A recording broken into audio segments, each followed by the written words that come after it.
Mesdames et messieurs,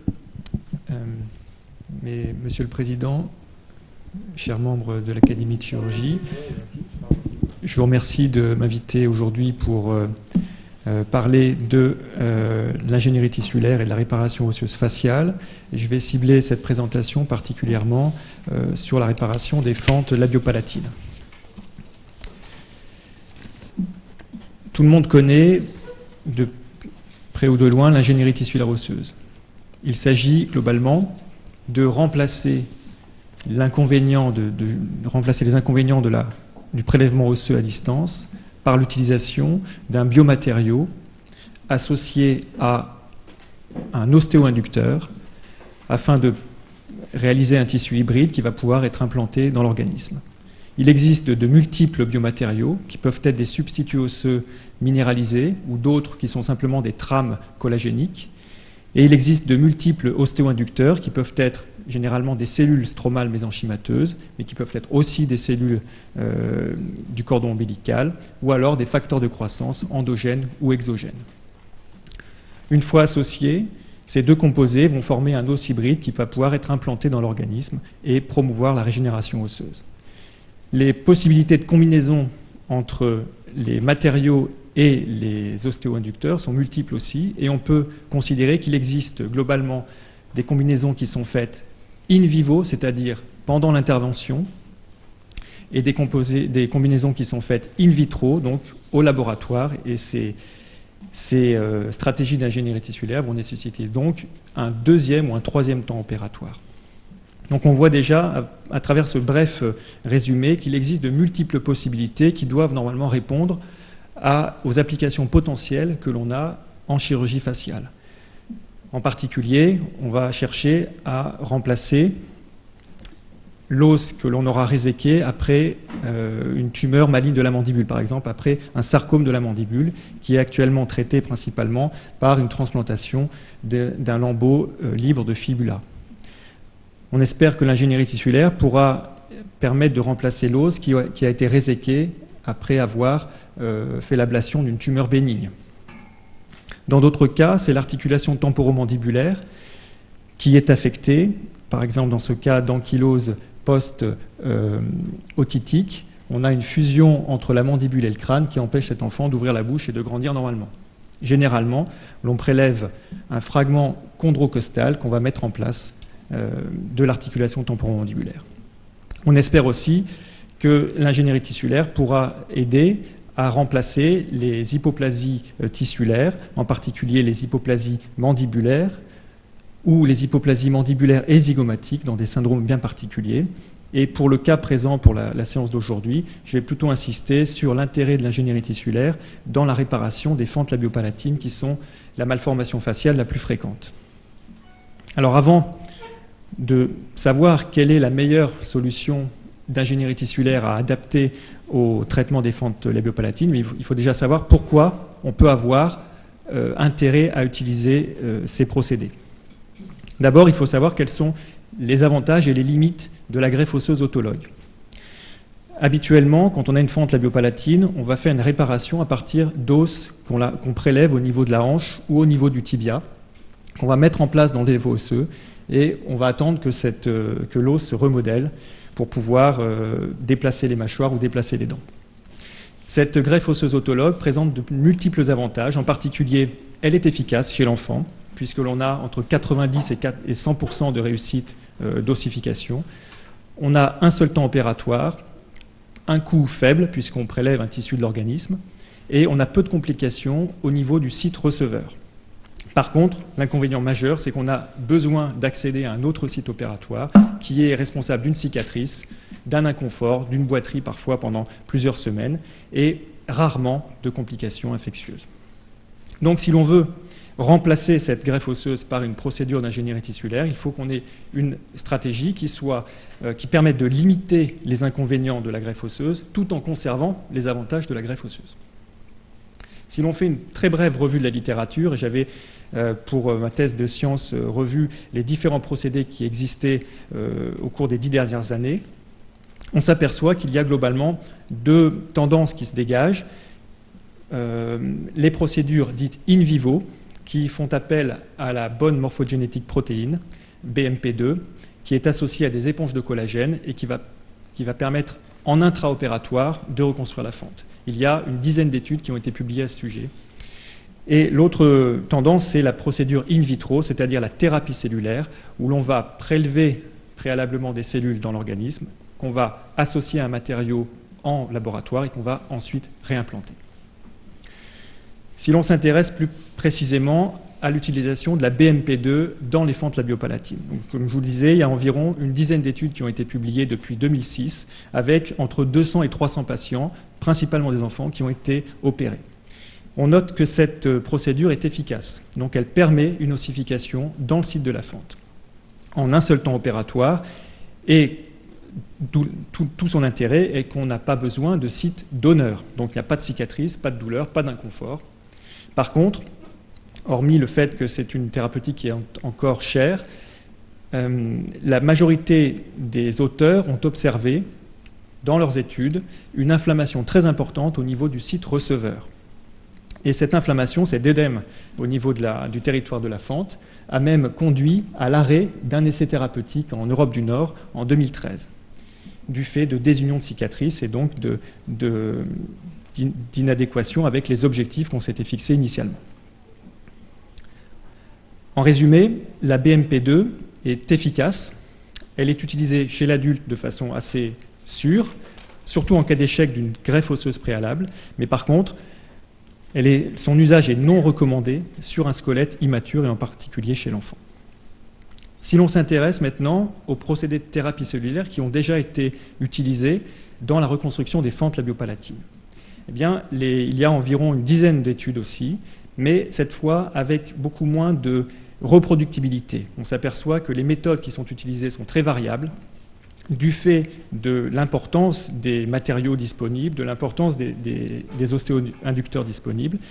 Et même si l'on diminue largement la morbidité au site donneur, c'est-à-dire qu'on a simplement une ponction de moelle ou une ponction de cellules, donc pas de cicatrice et pas d'inconfort, ces techniques restent d'un coût extrêmement élevé et elles nécessitent systématiquement 2 temps opératoires. Donc chez l'enfant, 2 anesthésies souvent. Et comme il existe actuellement une seule étude randomisée, contrôlée, qui a cherché à comparer l'efficacité de la greffe osseuse et de la thérapie cellulaire, on a une idée assez faible de la reproductibilité de ces méthodes. Donc, c'est probablement l'avenir, mais actuellement, on a encore peu de reproductibilité et en France, principalement en France, une réglementation qui est extrêmement stricte sur l'usage de la thérapie cellulaire. Donc globalement, en tant que chirurgien, quand on veut essayer d'offrir une alternative à nos jeunes patients pour la reconstruction d'une fente, eh bien on a le choix entre la greffe osseuse, dont on connaît les limites, mais aussi les avantages. On peut utiliser la BMP2, mais avec les limites qu'on connaît aussi, que je vous ai exposées. La thérapie cellulaire, avec les multiples modalités, c'est-à-dire qu'on peut isoler les cellules souches, les différencier, les associer à un matériau, les cultiver sur un biomatériau. Mais avec l'équipe dans laquelle je travaille à l'U791 à Nantes, on a décidé d'explorer une voie un tout petit peu différente, qui est l'association de moelle osseuse avec un matériau phosphocalcique. Alors cette voie est très connue, elle est ancienne, elle est utilisée depuis des dizaines d'années en chirurgie orthopédique, le fait d'associer de la moelle totale avec un substitut osseux, mais curieusement, elle a été très peu explorée en chirurgie maxillofaciale et quasiment pas dans le traitement des fentes palatines. Donc dans un premier temps, on a cherché à comparer les différentes méthodes que je vous ai présentées brièvement dans un modèle de défaut crânio-facial chez l'animal. On n'a pas choisi un modèle de fente parce que c'est très difficile à réaliser et à reproduire, mais on s'est approché de ce modèle en utilisant des défauts de calvaria. Vous voyez les 2 défauts de calvaria sur un rat. Ces défauts peuvent être reconstruits avec des matériaux selon différentes procédures qui sont énumérées ici. Et à l'aide du microscope électronique à balayage, on peut quantifier la repousse osseuse au sein du défaut quelques semaines après l'implantation. Vous avez en jaune l'os néoformé, en rouge les biomatériaux qui apparaissent. Et on peut du coup comparer les différentes stratégies d'ingénierie tissulaire et voir laquelle pourrait être la plus pertinente.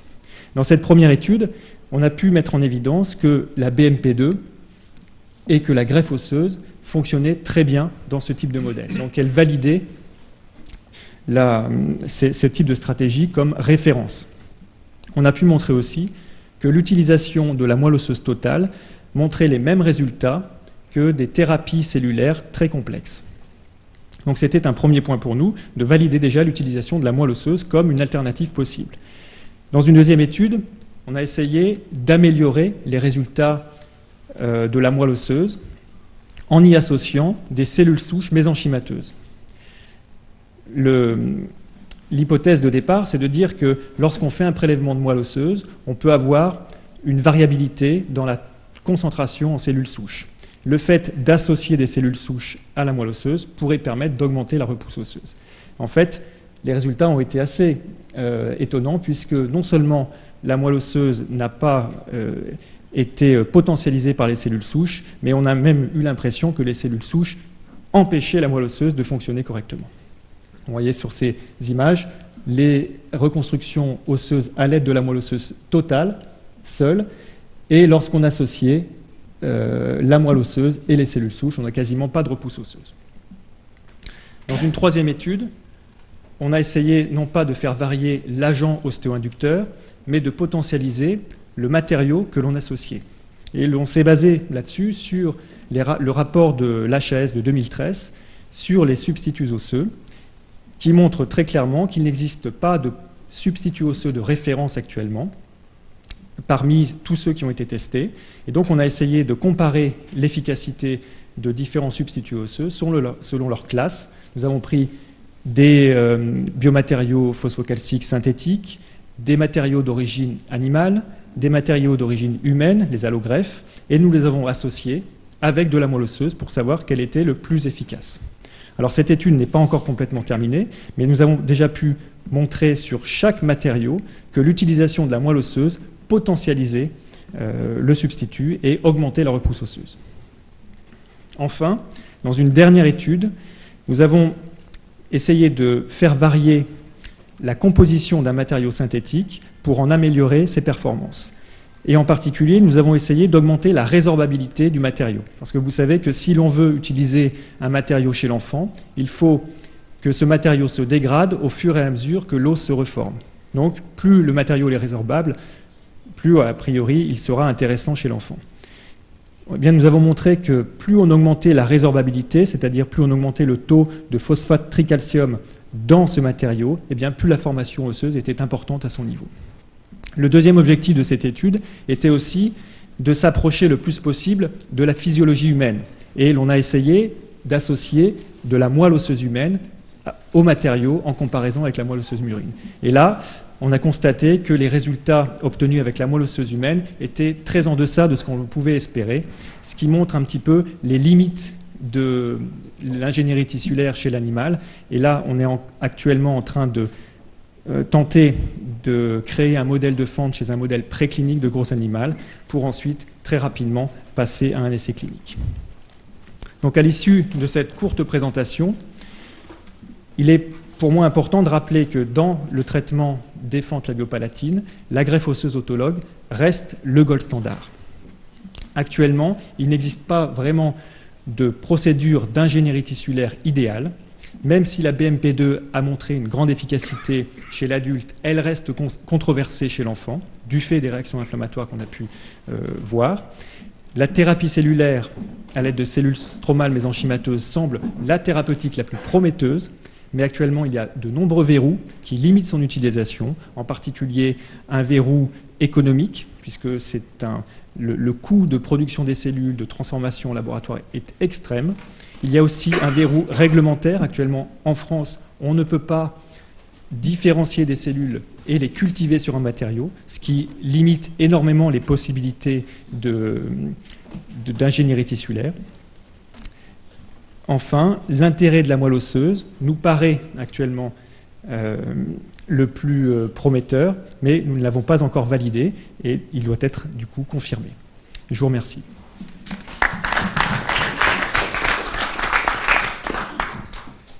J'appelle le professeur Goga à venir nous rejoindre pour venir commenter cet excellent exposé.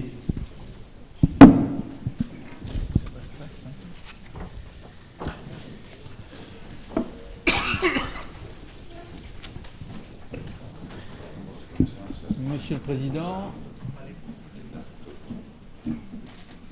Pardon ? Oui. Merci.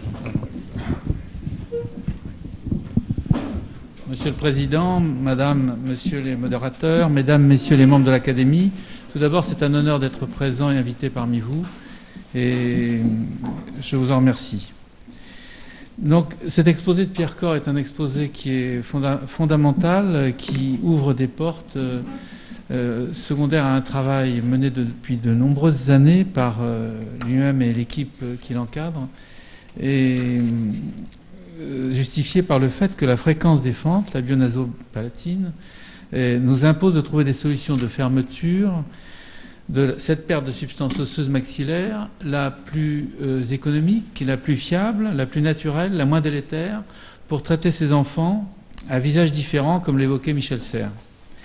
Depuis plusieurs années, de nombreuses équipes ont essayé de remplacer sans succès la greffe osseuse autologue, gold standard depuis le début, décrite en France dès les travaux de Victor Vaux au début du XXe siècle. L'équipe de chirurgie maxillofaciale de Nantes, des professeurs Jean Delair puis Jacques Mercier, ont centré leur activité sur cette pathologie depuis un peu plus de 50 ans.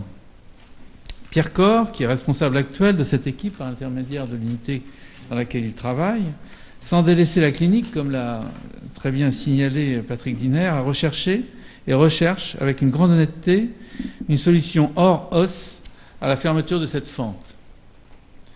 Il nous a rappelé les possibilités actuelles que nous connaissons plus ou moins, surtout les orthopédistes, facteurs de croissance type BMP2 associés à bêta-TCP ou non, cellules souches implantées sur support, gel ou collagène par exemple, transfert génique sur cellules souches ou ostéogénique. Et il semble bien qu'à partir de sa recherche, aucun de ces moyens ne semble remplacer actuellement de façon aussi fiable et constante la greffe osseuse, malgré les inconvénients que nous lui connaissons et qui ont été déjà décrits. Ces résultats sont confirmés aujourd'hui par l'ensemble des études, puisqu'en reprenant la bibliographie des 5 dernières années, et en particulier la revue de la littérature des docteurs Goetz et Kolk en 2015, réalisée à l'université de Munich, il semble bien que pour chacune des équipes, le passage de l'animal à l'humain n'a pas encore donné des résultats très fiables. Pourtant, on peut avoir la certitude de l'aboutissement de ces recherches, vu les résultats prometteurs des résultats in vitro dans le courant de notre siècle. J'ai regardé un peu depuis 100 ans ce qui s'était passé, et nettement les progrès s'accélèrent. Puis, depuis la découverte des cellules souches, il y a 60 ans, donc c'est pas tellement loin, la mise en culture de l'épiderme des brûlés par Howard Green en 1980 et l'obtention de 2 mètres carrés de peau en 23 jours pour un coût modéré de 135 000 € par culture en 2009 par la firme Genzyme qui est à Boston et a été rachetée récemment par Sanofi, si mes souvenirs sont bons. L'aboutissement de ces travaux est certain et révolutionnera l'ensemble de la chirurgie. Nous pouvons en être absolument certains, tant pour la chirurgie de transplantation que la chirurgie malformative, la chirurgie de reconstruction. Et je crois que nous aurons peut-être la chance de voir se concrétiser cette première présentation réalisée par Pierre Corre, faisant état des progrès dans les 20 ans qui viennent. Je vous remercie de votre attention et vous donne la parole pour ce sujet très ouvert.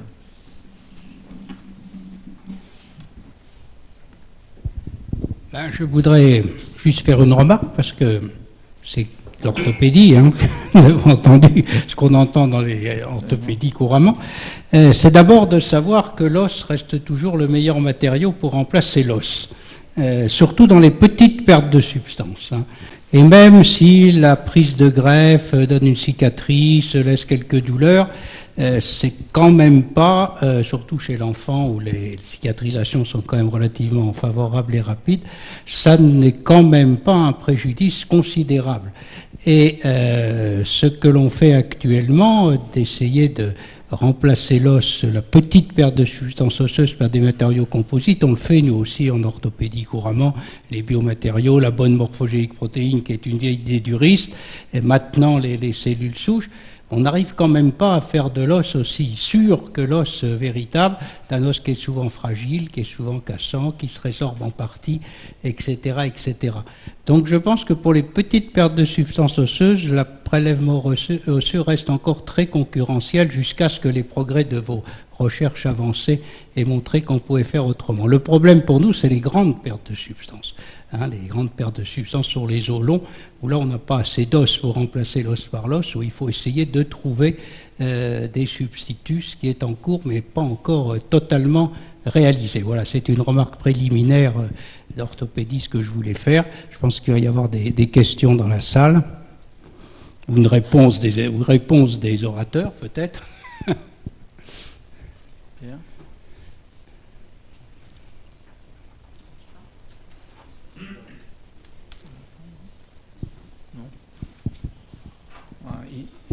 C'est exactement ce que disait Pierre Corre, sauf que on ne peut plus, on ne va pas en rester là. Bon.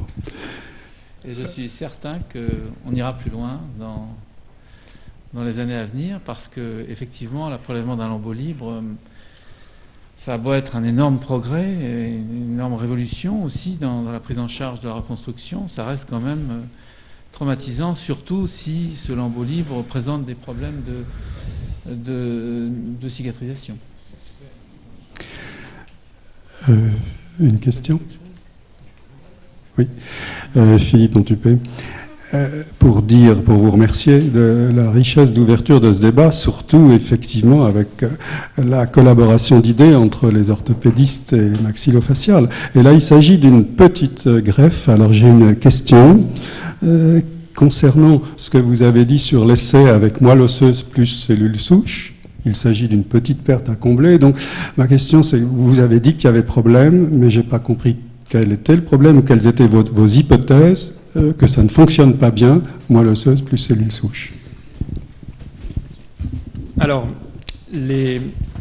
on attribue souvent les échecs des prélèvements de moelle osseuse, des tests avec les moelles osseuses, au fait que la moelle n'est pas assez riche en cellules souches.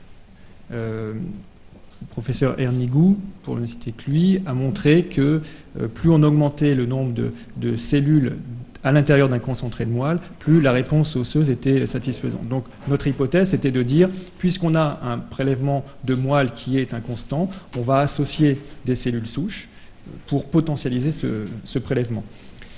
Seulement, la réalité, le constat était complètement contradictoire avec ce que l'on espérait, et on pense qu'il existe une sorte de compétition pour l'adhésion des cellules à la surface du biomatériau. C'est-à-dire que quand on met la moelle osseuse et les cellules souches en même temps, on a probablement toutes les cellules n'adhèrent pas et on a seulement une infime partie de ces cellules qui vont être finalement efficaces. La deuxième chose, mais ça c'est quelque chose qu'on ne peut pas démontrer, c'est qu'on estime que la moelle osseuse c'est un tissu équilibré qui comporte des cellules hématopoïétiques, des facteurs de croissance, enfin, tout un substrat qui est efficace en soi. Le fait de le désorganiser, soit en le concentrant, soit en ne prenant qu'une partie des cellules, va probablement diminuer son potentiel de réparation. Oui, Daniel Loisance. Une question courte. Vous parlez beaucoup de cellules souches. Est-ce que vous pouvez être plus précis? Parce que les cellules souches, c'est une immense enveloppe. Qu'est-ce que vous utilisez comme cellules souches? Alors actuellement, on utilise principalement des cellules stromales, mésenchymateuses, extraites de la moelle osseuse. Il y a énormément d'études, effectivement, à partir de cellules du tissu adipeux, de tissus d'os maxillaire, par exemple, mais on s'est concentré sur les cellules qui étaient les plus connues et les plus facilement accessibles pour des chirurgiens orthopédistes ou maxillofaciaux, c'est-à-dire un prélèvement de moelle osseuse à travers les iliaques. Voilà. Je voulais faire encore une petite remarque, si c'est possible. Effectivement, les cellules souches de la graisse sont de plus en plus utilisées. Elles sont 10 000 fois plus concentrées dans la graisse que les cellules souches de la moelle osseuse, si mes souvenirs sont bons, donc c'est énorme. Par contre, ces cellules souches qu'on peut mettre en culture, effectivement, ensuite, pour qu'elles se différencient en os, en cartilage, elles ont besoin de facteurs de croissance. Est-ce que vous rajoutez ce facteur de croissance aux cellules souches pour leur indiquer cette différenciation ou ce n'était pas dans le protocole? Alors, dans les protocoles d'expérimentation animale, on a réalisé plusieurs stratégies. D'une part, pour avoir la meilleure formation osseuse, et d'autre part, pour se conforter, pour se confronter à la réglementation actuelle en France. Actuellement, et je ne pense pas que ça ait changé depuis l'année dernière, on n'a pas le droit de faire de la différenciation cellulaire, on n'a pas le droit donc d'engager les cellules souches vers un terrain ostéogénique. On ne peut les utiliser que extraites de la moelle et simplement amplifiées. Du coup, dans ces expérimentations, on a utilisé des facteurs de croissance ostéogéniques dans un des groupes. Dans un autre groupe, on n'a utilisé aucun facteur de croissance et on a essayé de comparer les résultats. Et le résultat le plus intéressant, qui était comparable à l'usage de la moelle, c'était lorsqu'on faisait une thérapie cellulaire avec des cellules qui étaient extraites de la moelle, amplifiées, orientées vers un phénotype ostéogénique, puis associés aux biomatériaux et cultivés à la surface du biomatériau pendant au moins 15 jours. Et ensuite seulement réimplantés. Donc une procédure extrêmement complexe qui n'est actuellement pas autorisée en France. Philippe Massin, je suis orthopédiste et je suis particulièrement intéressé par ce qui a été souligné plusieurs fois, c'est-à-dire que les cellules souches ne semblent pas améliorer le potentiel osto-inducteur de la moelle osseuse. D'ailleurs, Philippe Ernigou avait proposé de les centrifuger. Moi, je pratique ces injections de moelle osseuse sans centrifugation pour plusieurs raisons. C'est-à-dire que d'abord, ça complique énormément l'acte opératoire parce qu'il faut prélever, mettre le patient au réveil, le faire revenir une fois que c'est centrifugé. Parfois, il faut envoyer la moelle se faire centrifuger dans un autre hôpital. Donc, moi, je suis assez d'accord. Je raisonne un peu comme vous sur le principe que la moelle osseuse, c'est un ensemble équilibré.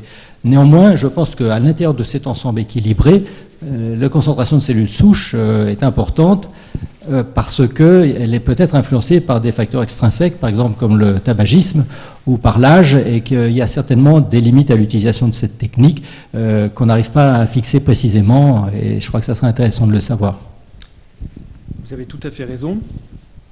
La seule chose, c'est que quand on regarde la littérature, on ne voit quasiment pas, et à ma connaissance, peut-être que vous pourrez me contredire, je n'ai pas encore vu d'études qui cherchaient à comparer l'injection de moelle totale et l'injection de moelle concentrée. On ne sait pas finalement ce qui est le meilleur pour le patient. Et vous avez tout à fait raison dans le sens où la concentration de moelle, actuellement, telle qu'elle est pratiquée, correspond à de la thérapie cellulaire, puisqu'on doit faire finalement 2 temps opératoires.